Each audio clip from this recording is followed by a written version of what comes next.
I apologize for not attaching the correct video last week. I could have sworn that I attached the right thing, so then when you said that I didn't, I was so shocked and so hurt. I apologize.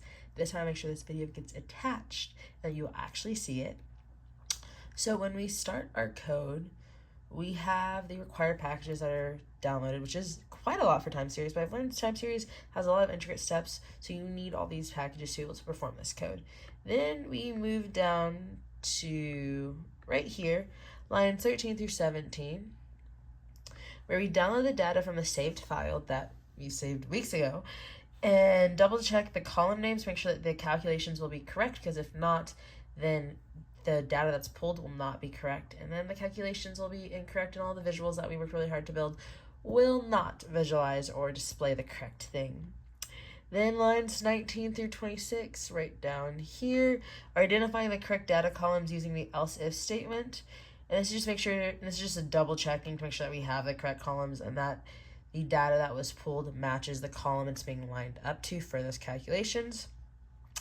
Then it goes all the way from here to here, all that kind of checking. Then lines 28 through 32 is where we load and process the data with the correct data column name, and we drop all the missing values just to make our calculations that much more seamless and accurate. Then lines 34 through 39 right here, that's the time series decomposition. Then lines 41 through 48, we're calculating the moving averages, the SMA, EMA, RSI, and the, I think it's Bollinger Bands, I believe. That's how you pronounce that word. And at the end of the video, I will explain what each and every one of these abbreviations are and why they are in the code. Then lines 50 through 58 is where we plot close with those moving averages that we just found, which are going to be those SMAs and the EMA.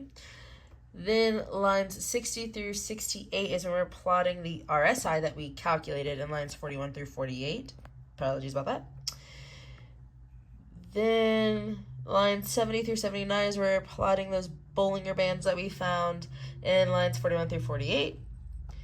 Then lines 81 through 89 is forecasting with the RIMA, which again, I will explain at the end of the video what that is and what that does.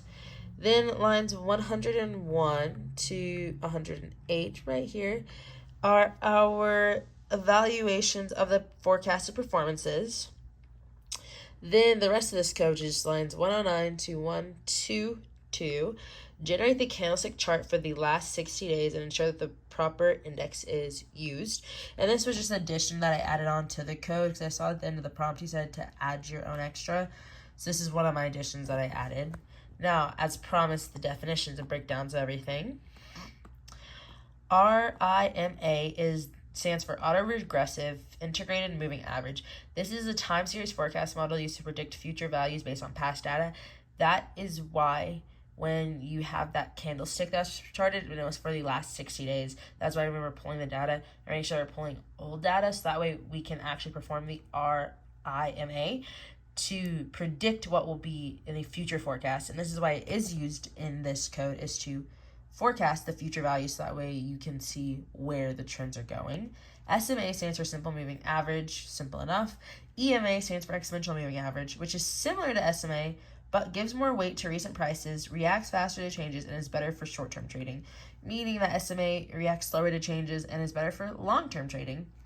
RSI stands for Relative Strength Index, and this measures the speed and change of the price movements. So that is why those four abbreviations, that